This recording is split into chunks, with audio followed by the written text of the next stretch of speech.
Ladies and gentlemen, welcome to the third week of the Sixers Fastbreak Podcast, brought to you by Philly Sports Supports. Today, it is just me and Nate. Evan is out today, just like most of the 76ers lineup. And we've got some good news. It's that the Knicks are getting thrashed. We have some bad news. Is that the Celtics are the ones doing it. So, very mixed night so far as we prepare for our third episode. We've got some injuries, some game previews. Let's get into it, Nate. Yes.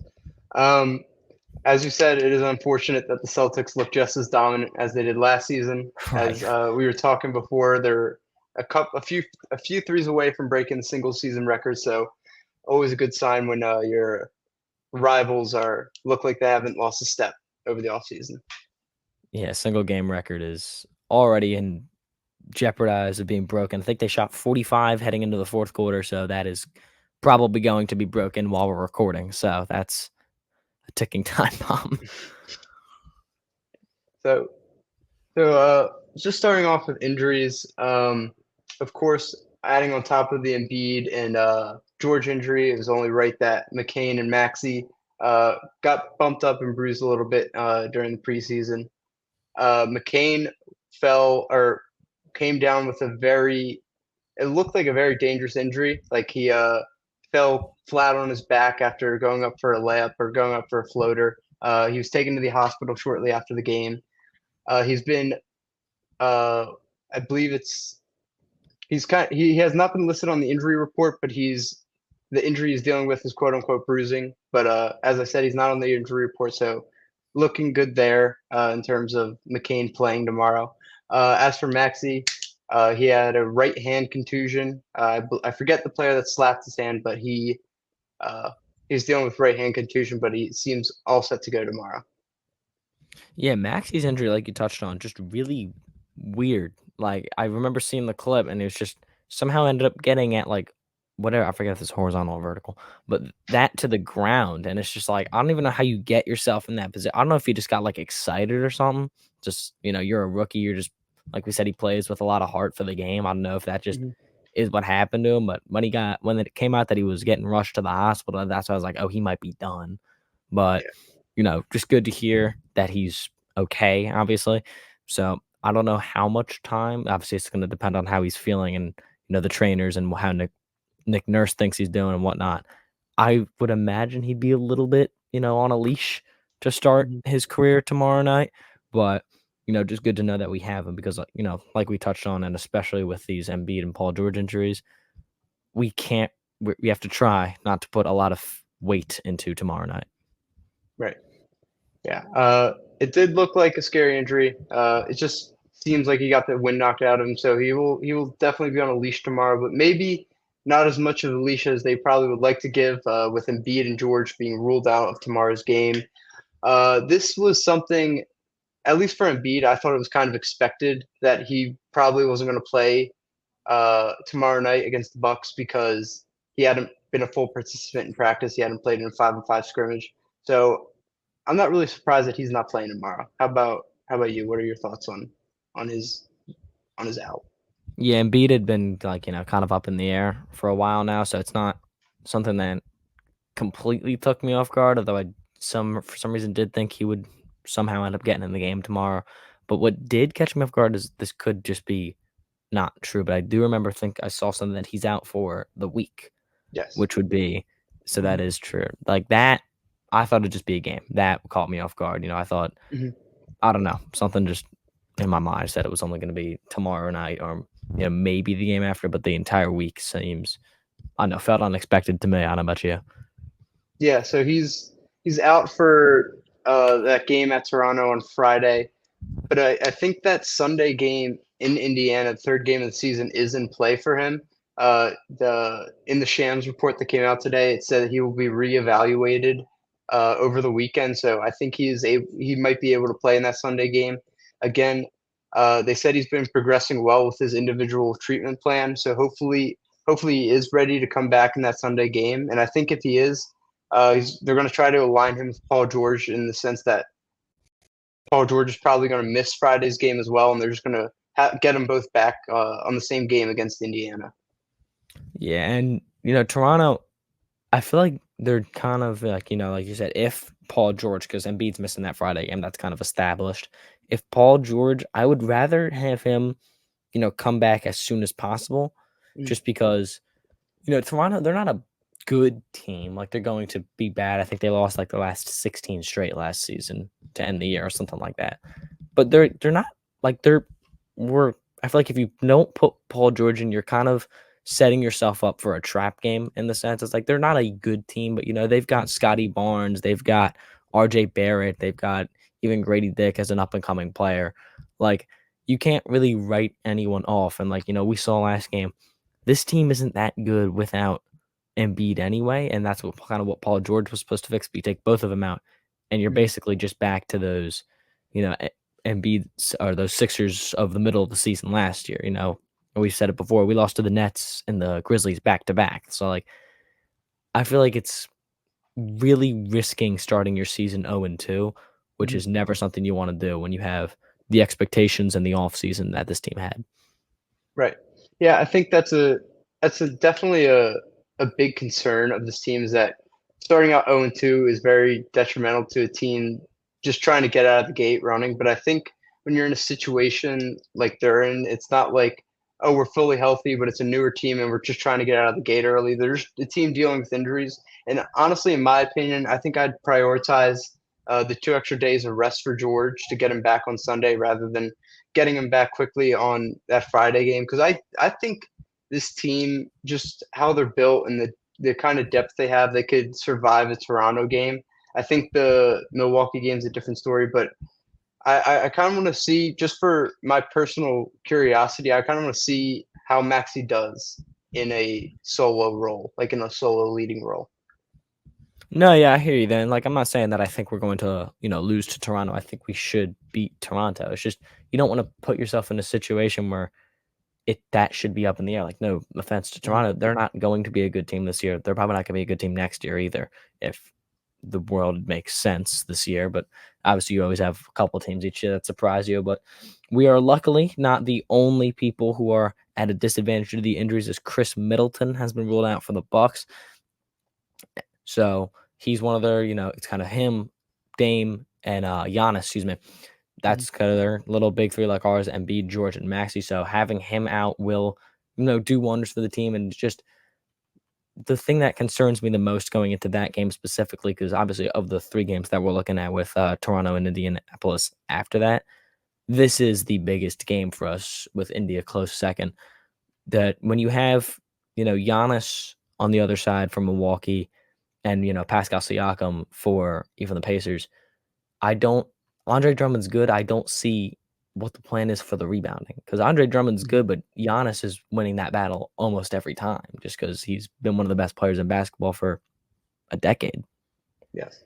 The Chris Middleton inactive, Chris Middleton not playing tomorrow is obviously it's a good thing for the Sixers. It's going to take a little bit of pressure off their defense. It's going to make them just have to focus on Dame and Giannis a little bit more. But yeah, defensively, it's going to be tough because typically it's Embiid that's kind of taking the Giannis role. So, and Embiid typically would do a good job against Giannis, but now with him out, I think you're kind of setting the team up that hey, Drummond's not really that good of a perimeter defender. Drummond's going to kind of get lost off the dribble. It's going to lead to other players having to sort of cheat off their guy and help, and it's going to open up the perimeters more. So I think having Chris or having Middleton out is going to be beneficial, but just who's guarding Giannis is really that's going to be the tough spot because I think we can handle Dame pretty well. I think you put Martin or Oubre on Dame, even Maxi. I think could stick with him a little bit. I think we could get Dame under control. Now I know he went off uh, last year against us, but I think with this new personnel, I think we can kind of control him better. But Giannis is definitely, as he always is and will be for a lot of games this season, he's going to be a threat to whatever team he plays. Yeah, no, Dame, he's a really. This is something I never thought I'd say about Damian Lillard, but he's a very like it's hard to judge what he's gonna do game by game because last year he was not Dame for a lot of the season. And then, he'd have games here or there where he was like really good, obviously, because he's still extremely talented. And then going into that playoff series against Indianapolis, he goes crazy in that series despite the team getting really humiliated. But it's really hard to judge what he'll be. And now he's a year older than he was last year, and he was very inconsistent last year. And now, like we mentioned last episode, he's got Doc Rivers the whole season. But it'll be interesting to see how Dame performs. Every year, we've seen plenty of NBA players, arguably better than him, fall to, father time a lot faster. So we'll see how that works out for him. But like you said, just the rebounding and even getting to the line. Like Andre Drummond, he's a guy who can get to the line a lot, but he's infamous for being one of the worst free throw shooters of all time. So it's just that's something where Embiid is overly scrutinized and really good at doing. So that is going to be, an aspect of the game that we're missing. Yeah, definitely. Embiid's innate ability to get the other team in foul trouble is just. I think that's arguably one of the bigger losses when it comes to games Embiid doesn't play, is that the other team doesn't have to worry about their best player fouling out. But now with Embiid out, they can sort of play a little more loose. They can sort of play, a little bit more physical without without it being a detriment to their team.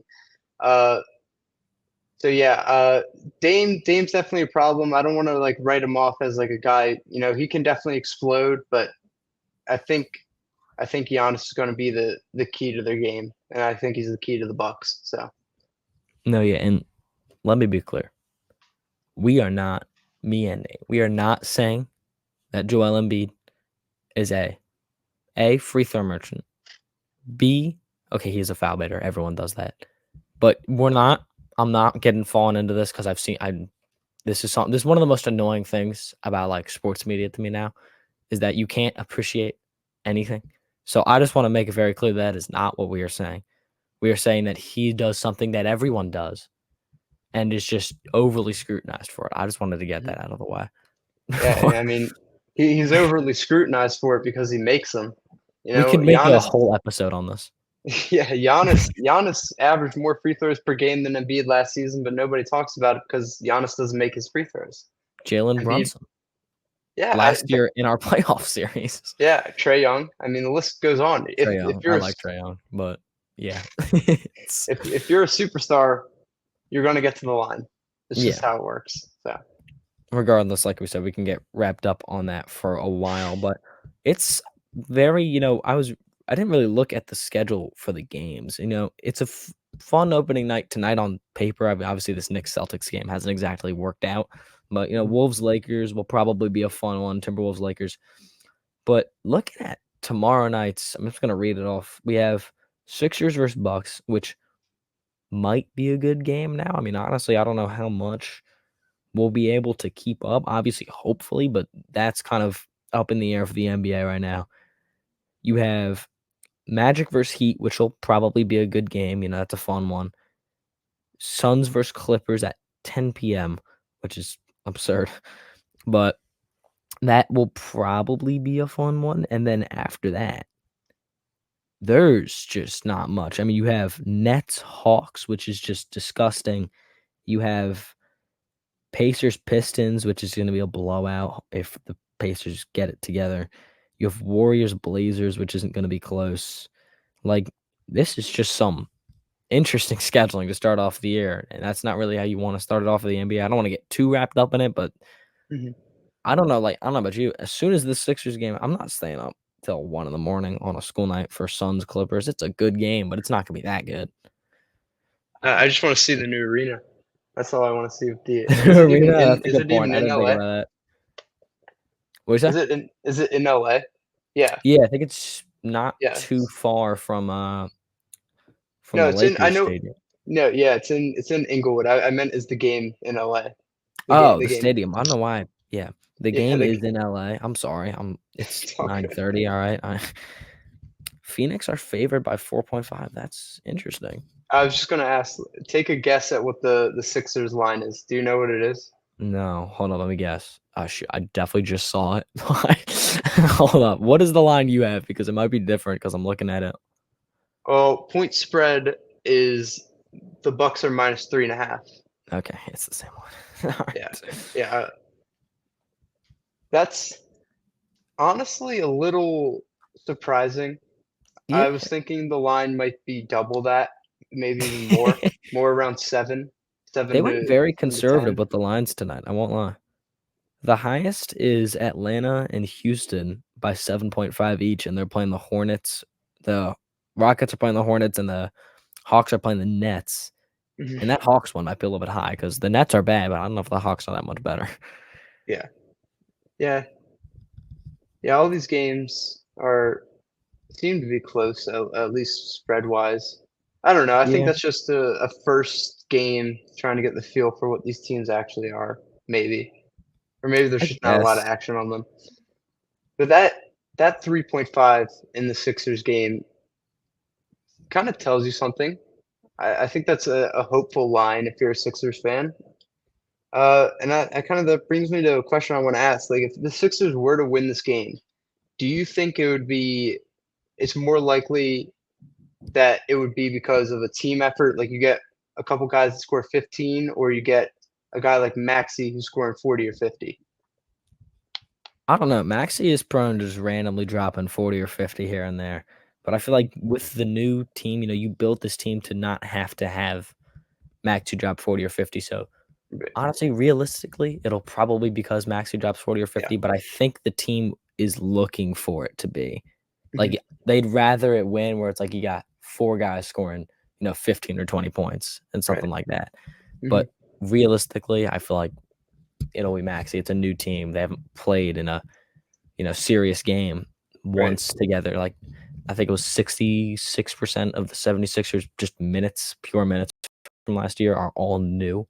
Mhm. So it's going to be very, a little adjustment period.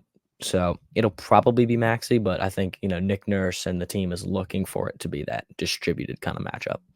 Right. Yeah, I think that's definitely the end goal is that it becomes a team that you have 4 guys scoring 20 points a night. But I think for them to win this game, it's going to need to be a Maxey 40-point game, 50-point game. And I think this is the perfect time for him to showcase that. I think, um, that's kind of one thing that we've critiqued Maxey on is that um, he didn't really step up as much as we would have liked in the games Embiid was absent. But I think this is the perfect example that he could probably showcase that he's taken a step up that he's needed to take. Yeah, and obviously he'll have a lot more help to do that. And I don't want to get too sidetracked. Did you know Giannis and Thanasis? Mhm. This is news to me. I'm just scrolling through rosters. Alex Antetokounmpo. There's a Yeah. third. Mhm. You knew this. Yeah. This is news to me. I mean, I've been paying attention. Clearly, there's another one. I mean, I know Thanasis like tore his ACL or something, but Yeah. Did he? he's done. I know that, but I didn't know they got a replacement that fast. No, Alex. I think Alex might It's good. actually have been in the NBA longer than Thanasis. Probably because he's got, I think, a G League photo from what I'm looking at, which would make sense. Like I'm saying, I know they got Gary Trent Jr. I'm not gonna get sidetracked with this. I'm gonna look at this after we're done recording. That is news to me. That's Yeah. Alex has been in the league for a while. really. Mhm. Have I just not been paying attention to the Giannis brothers? I'm not even gonna I try that mean, last name. it's possible you got them confused. I don't think I'd get the names Alex and Thanasis That's mixed up, that's but true. I'm open to all possibilities. Just the He's Thanasis hold up, brothers. he's 23. He's 23. He's 23. There's no way. Hold up. Born August 27th, 2001. He does not have a single game referenced in pro basketball or basketball reference. Okay, I'm not gonna get caught up with this, but they really did not waste any time. Yeah. It runs in Maxie's got to have a brother the out there family. somewhere. Oh, I have no idea. Joel Embiid. I'm gonna make a whole episode out of this in I don't know, sometime in like June or July.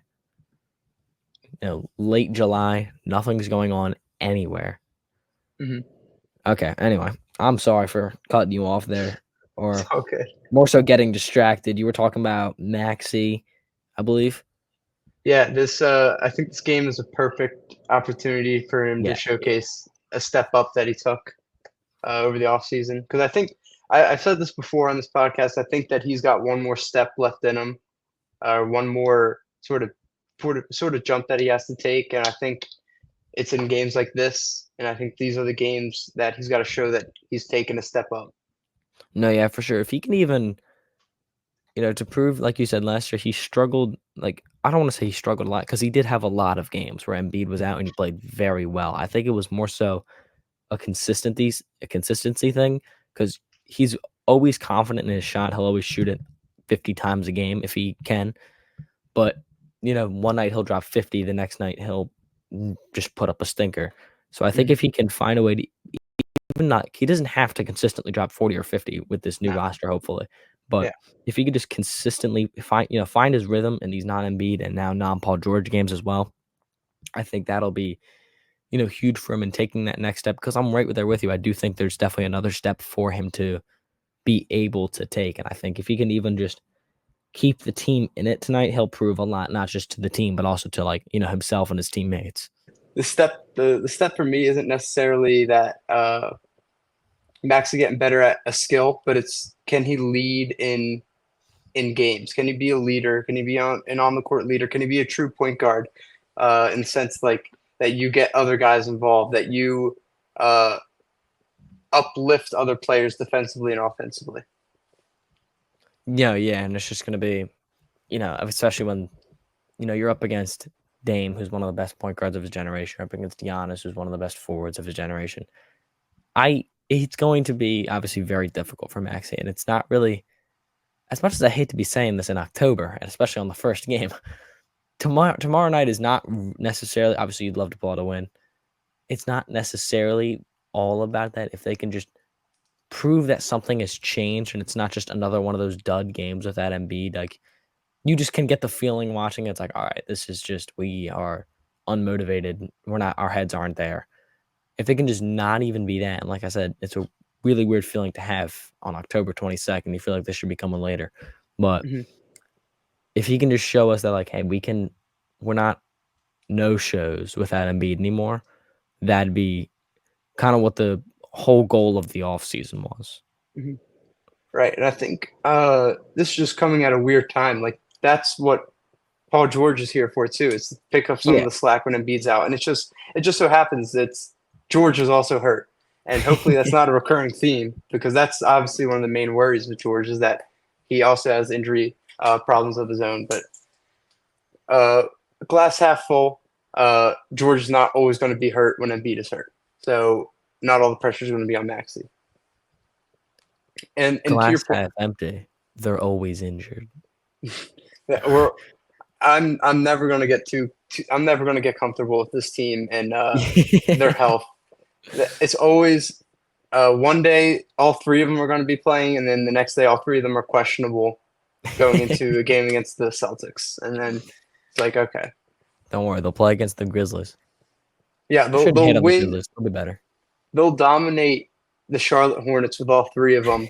All three of them will drop 25 or more, and then the next day happens. They're all questionable going into the Celtics game, and we're relying on one of the three to get us through the Celtics game. That's the nightmare situation, and I'm sure everyone will have to deal with that at one point or another this season. If not multiple. But Well, it's it's definitely, and I I I saw like to. something. Sorry to cut you off. No, you're good. I saw something when the trade, because I remember like this. A lot of people forget this. Like the trade for Paul, the signing of Paul George happened at like I want to say 2 in the morning Yeah. because they got announced that they were having a meeting in LA at 10 Eastern time. I think it was. So like we're all thinking, all right, this is either going to happen or it's not going to happen. So Hmm. you're just doing whatever you're doing to try to kill the time, waiting for a notification from at the time Adrian Wojnarowski. But one of the first things I remember seeing that was just like, all right, yeah, time to go to bed. I'm not dealing with this tonight. Hmm. Was well, I was like, what's gonna stop? It's an ESPN graphic. What's gonna stop the big three? It's Maxey and Embiid and George all standing left to right. And someone wrote, questionable, out, doubtful. And I was just like, all Yeah. right, yep, you know what? I'm going to bed. It's 3 in the morning. not dealing with this tonight. I'm not dealing with this tomorrow. It's Hmm. just, but it's a valid concern, obviously. And Paul George, I think, especially as the oldest of the three, is going to be the biggest question mark, in my opinion, because he has an injury history. He's probably not going to see, like, by the time this contract expires for him, the Paul George we used to know will probably not be there anymore. Hmm. Just that's how the NBA really works specifically, especially when you have the knee history that he does. So if he can just, I've said this before, if he can just be there for the playoffs, that's, I think, the whole message for this. Just make it there. Maxey and Embiid can hold down the ship. Just be there for the playoffs. It's kind of what happened with Embiid last year. He was at the whole season, but was there for the playoffs. And that's really what just showed so much of this team's true colors in both a good and a bad way, depending on how this season ends. Hmm. I mean, I'd actually go the other way. I think the biggest question mark, I mean, yes, George is older, but I think the biggest question mark is Embiid. George had uh, his most what's available season last season, and I think this hiccup of a bone bruise is just kind of making us all think, oh, maybe he's back to, being questionable every game. But I think this bone bruise is going to subside fairly quickly, and George is going to be a little more steady of a player. I think they're going to definitely have to load manage him, but I think Embiid's the main worry. Embiid's always hurt. Embiid's always got a knee issue. Embiid's always the one who's got to. I think we've got to sort of look after more in terms of an injury. I agree, and I would be that way with Embiid, although I like it now. I think I'll change my opinion over the season just because it will be frustrating. But I like the idea of giving Embiid that Kawhi-esque treatment where Hmm. you're just really preserving him for the postseason. Obviously, things will change if they'll have to change. I think it's a good idea, but I think it's, kind of like if it works, you're a genius, but if it fails, you are kind of a laughing stock of the sorry, I want just um you're kind of the laughing stock of the league for a little bit because if you load manage Embiid and if he only ends up playing like 50 games this year, we'll say that's the over under, I guess. It'll probably end up being maybe even a couple games lower than that. And he still gets injured and he's still done for the playoffs and you still don't have him. It is a just catastrophic failure from Nick Nurse, who I like, but it'd be a huge mistake on his part, from Daryl Morey, from the trainers to whoever. It'd just be complete worst case scenario if you end up load managing him and it still doesn't work because, you know, unfortunate circumstances can still happen. Like Hmm. a lot of the bad injuries you'll see aren't from like him getting ran over by a dude. It's from him landing on his, not just Embiid, any player. Like, they're landing on their leg funny and they're tore the ligaments in their knee. Like that can still happen even if he only plays 50 games. Like, I don't think, I'm not Hmm. a doctor. Yeah. The probability for that probably doesn't change all too drastically for just freak accidents to happen. No, I think I agree and disagree. Like the situation with Kuminga falling on his knee last year, Mhm. obviously you could play that could be your first game of the season, you're still gonna tear your meniscus. But I think Yeah. what the uh what the load management more is trying to do is, hey, Embiid's had a lot of work done on that knee. It's just trying to he's probably every time he goes out there, I'm sure he feels some sort of pain in that Yeah. knee. Because a meniscus, I don't know if people are familiar with meniscus injuries. A surgery to repair a meniscus is just removing the torn part. You're not like actually putting anything back. And like it's funny, but it's not. Embiid when he retires might not have any meniscus left in his left knee. Yeah. Like what a meniscus is, like not I'm not a doctor, but I what a meniscus is, it's basically just cushioning between that's connecting the two bones in your leg. So essentially he has his bone rubbing up against the other bone. So it's kind of making I'm sure every time he goes out there he's feeling some sort of pain. And this load management is just to ensure that he doesn't have to endure that. It's less severe, things of that nature. So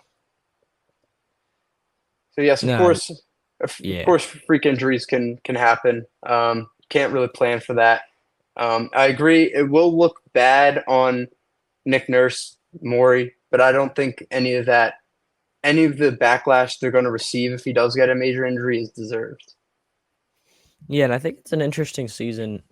And obviously, like you said, there's a great point. And that's where you being in college kind of helps you out there. You know what I'm saying? I don't, but I think it's an interesting season, even from an ownership perspective, because Josh Harris caught a lot of flack last year, especially when, Knicks fans really just invaded, you know, Wells Fargo Center in, I forget what game it was, but whatever the home game was, it's escaping me right now. But, Mm. and now he's having, he recently bought the Commanders from Dan Snyder, and they're having a very great season over there in Washington. So I think it's a lot of pressure on him to, reassert himself as a good owner, not just in basketball, not just in football, but in sports, because early on in his Commanders ownership, it was not looking good. It was looking like, all right, this guy's just still a hack. It's just a different sport. And for his entire Sixers ownership, I don't think there's been a lot of love for him in this city, especially with how the process has gone, with nothing to show for it, with just how a lot of things have gone. So I think it's a lot of pressure. I think he is really hoping, and not just for not just because he loves the team for his own reputation, that all the investment that he no doubt had a part in, not just with his own money, but with influence on coaches, GMs, etc. Mm. That his grand plan here, getting Paul George, Embiid, and Maxey on the same court together, it doesn't necessarily have to work out in a championship, but it has to show progress, which is something that we just frankly haven't seen. Mm-hmm. Well, I think for a lot of people, they have to win a championship for people to even give Josh Harris or David Blitzer or Harris Blitzer, I'm sorry, Mhm. credit, because both those guys, especially Harris, get a lot of slack or catch a lot of negativity from Philadelphia fans because he has a team in Washington, because he owns the New Jersey Devils. People think, oh, the Sixers are his third team. He wants to move them to Camden, yada yada yada. He doesn't Yeah, really care that about the too. Sixers, and he catches just a lot of negativity from that, and I think it can get misconstrued into that he doesn't actually care about the team. But I think he does. I mean, he's put Morey into the job. He's kind of let Morey do his thing, and that's why the Sixers are where they are. So Yeah, I and like you were saying, a lot of traps that owners end up falling into is, just because, and you saw this even like I should stick to basketball, but I keep using football analogies. You saw this with the 49ers in the the mid 2010s, where their owner was just way too hands on. A lot of owners, as soon as they buy a team, for some reason, think that they are just over the minds of the game that they hired, and they'll just interfere too much, which is to give credit to Blitzer, that's something that he hasn't done all too much recently. There was obviously some fiascos with past general managers, but to give him credit with the Morey era, whether you like Morey or you hate Morey, he's done the right thing by letting the basketball mind make the basketball decisions. right, right. Yeah, I mean it's funny that you bring it up. It does seem that in football, it's always the owner seems a little more hands-on than Yeah. they should be. It happens in basketball. I think Cuban might be a little too hands-on. I think Ballmer might be a little too hands-on. But yeah, I think that's a key thing within organizations is just having a good communication between your coach, your GM, and your owner. And each of them are doing one role instead of you got a GM who's also the coach, or you got an owner who's basically the GM, and it gets Yeah. tangled, you know. So having three set communications, three set roles, that's where you find successful teams. And I mean, like you said, GM, who's also the coach. I mean, we saw that play out with the Philadelphia team. Did not work out, set the Eagles back by years. But I think, owners it's a lot of reputation on the line for these guys because, this is, if last year and the year before that and the year before that wasn't already, there's no excuses for not having progress this year. Hmm. Like, you can't blame injuries. You can't, even if Embiid does get injured, you can't blame that anymore because now you have Paul George. And even if Paul George gets injured, and even if they all get injured, I still don't think anyone, be it media or Sixers fans, is going to want to hear the excuse where it's like, it's a good team, but, Hmm. injuries are holding them back, because we've heard that every year. And I think, guys like Steve Ballmer kind of get the benefit of the doubt, like you mentioned, because you can really tell that he, even if sometimes, gets in his own way a little bit, maybe, but you can really tell that he cares about, like, he's building this incredible arena for the Clippers that's going to have, all this cool stuff. Like, you can tell that, at least on the outside, he tries to care about this team and care about these fans, which has just been really a little brother fan base for so long. Mhm. Harris doesn't have that benefit of the doubt. He doesn't, Right. because he hasn't earned it yet. So if you can, this city will switch up on you so fast if you can just bring this team success. I mean, I didn't, but you saw, just looking back on how this city rallied around the Sixers in the early 2000s when they played the Lakers in the finals with Allen Iverson, and then that fell apart. His whole reputation could switch that fast if he could just, doesn't even have to be a championship, just get close. Show us that we can make it. Mhm. Yeah, That that's all I gotta I say. I agree. I agree. I think that's a good point you make or brought up that Ballmer gets in his own way. I think that's a good way to phrase it. Uh, yeah, I mean, there's a lot riding on the season. Again, how many more years can we make the injury excuse? And you said Yeah. you can't anymore. I think that's fair and not fair. I mean, injuries happen, but when it gets to every year, it's like, what's the common denominator? Who's always getting injured? And that leads to a tougher discussion. So. Yeah. And I'll say this, at the end of the George contract, be it for one reason or another, by the end of those 4 years, whether, like, he's on the team at that fourth year or not, in those 4 years, so what, 2028, I think, for better or for worse, like, it ended good for us or bad for us, the process is either going to be that era, which in my opinion is going to end when Embiid either retires or leaves the team. I think that's really where you can mark it dead. I think it'll probably be over by then, for better or worse. Mhm. Yeah. Maybe, maybe if things go really well, it's not, but I think that 4 years is kind of the ticking time bomb. But obviously, I think a lot of people have thought that before, put certain times on it.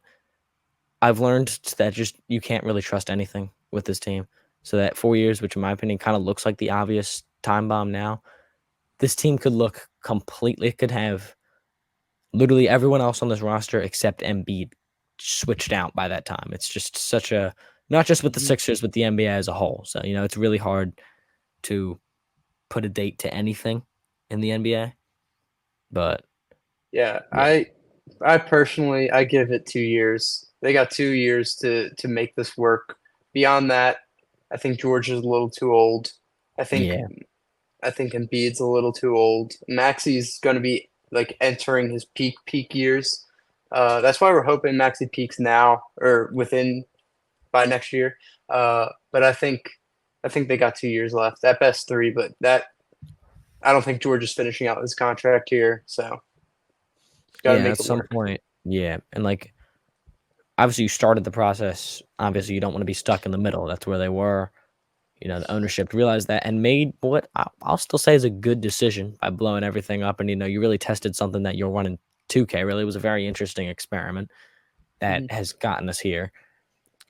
But at some point you're still stuck in the middle, and at some point you got to take a step back. And I think to an extent they probably already have had talks about how much longer they want to keep this experiment going.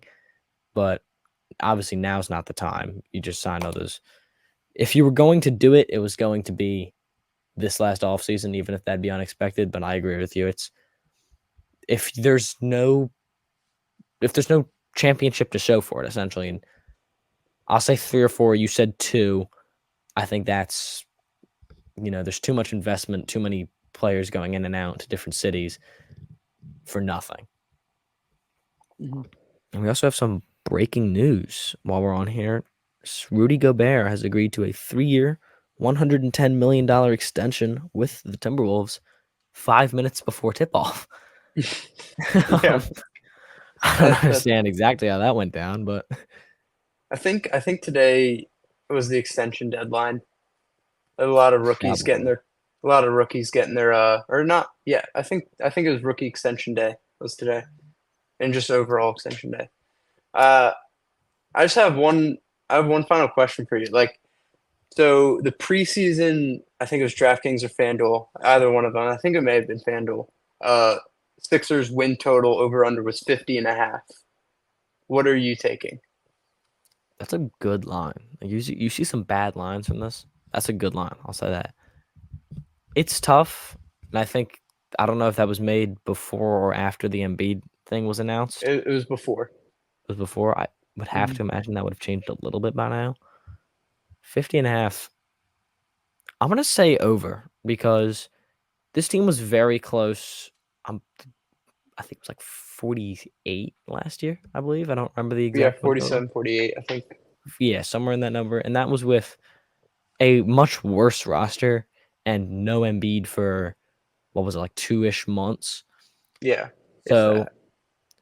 this team got better. That's undisputable. So if it doesn't translate to the court, that's going to be a whole nother problem that we'll discover this season. So it should be over. I'm thinking like, I don't think too much, or like 52, 53. We know Maxey can do his thing, and now he has even more help to do it. If God forbid it's just him out there, you have Paul George. I'm interested to see what games where it's just George and Maxey and the rest of the gang look like, but it should be over. I don't want to put too much, if I was a betting man, I wouldn't want to put too much money onto that just because I don't, Hmm. like you said, you're always on pins and needles with how this roster's looking. Right. But I'm going to say it's going to be around 53, 54. Hmm. Yeah, I mean, for me, this is a do not touch line. Because if Embiid plays a lot of the games and really only misses the back-to-back games, they're going to shoot well over 50 games. But if it's, what is sort of the absolute worst case scenario where it's George is hurt and B's hurt every other night, it's going to fall below that. So this is definitely a do not touch line for me. If I had to say one, I honestly would go under. I think they're going to fall around where they were last season. I just think there's a lot of talent in the East. So, That surprises me. For one, I've never heard of the term "do not touch line," which probably is for the better since I'm well under the legal age to gamble. But I don't know if you could hit 40. I think it was, I want to say 47 last year was the number, it's and you looked 47, yeah. really strong in the regular season to end out last year. You beat the Thunder in a thriller, and even if worst case scenario, it is just Maxi and the rest of the role players in there for 2+ months. Worst case scenario, like I said, you have a much better, like, this team. The simplest way I can put it, this team doesn't lose to the Nets and the Grizzlies back to back. That doesn't happen Hmm. with this year with this team. There's just too much. Like, the only way where I see this like being like 40 around that number, like, you're hovering around 500, is if, like, you extend it further. Caleb Martin, Kelly Oubre, Kyle Lowry, Hmm. and you really just gut everyone. But Right. I don't know. I think I wouldn't put money on it just because, like I said, you're always on, like you said, pins and needles. But seems like it should be around 54. I think that's pretty aggressive, but I like it. Shows a little optimism in this team. I think It's that's always the that's Sixers. I think that's something that this team is lacking is optimism. Everyone around them is saying what they can't do. So, It's always the Sixers for me. I don't know why. Because it's different with like the other Philly teams where it's like, they'll get your hopes up, but like there were reasons I just ignored to not think that they mhm. wouldn't go as well. But like the Sixers, like even last year, Embiid's coming back. It's a supposedly beatable Knicks teams in the playoffs. Like, there's real reason behind this, and then it just happens. Like every year, it's like, all right, the Sixers, this is the team I'm investing in. I'd be broke by now, but I don't know why. It's always the Sixers. So hopefully they can prove me right this year and just get something. Really, that's all. Yeah. That's all we're looking for at this point. It's So would just an Eastern Conference Finals appearance do it for you, or would you need them to win the East? honestly in East that it feels like such a participation trophy at this point, since this has been the goal for like a half decade, Hmm. maybe more, even if you want to go back to the beginning of the streak. But Yeah. if it means like, Eastern Conference Finals appearance, no one's knee is in three pieces, like, everyone's gonna be back next year, Hmm. I'll take it. As long as we don't get like swept like the Pacers did last year. If we can just put up a fight, show that we can get into that, next tier of where, there's only 4 teams left and you've proven that you're one of the 4 best teams in the league this year. You can build on it next year with the draft, with McCain getting better. I'd take it. It'd be the best Sixers run I've seen in my life. So, which is insane to say, but same for me. It'd be the peak of my life as a Sixers fan. Yeah. That's all we got for today. That's all we got. All right. Well, thank you, everyone. Thank you so much, everyone, for tuning in to the 3rd episode. We will see you probably around next Wednesday or Thursday, depending on when it gets out. But make sure to watch the game tomorrow. Hopefully, we can prove even ourselves wrong as we proved on this episode. But thank you so much for tuning in. Have a great night, ladies and gentlemen.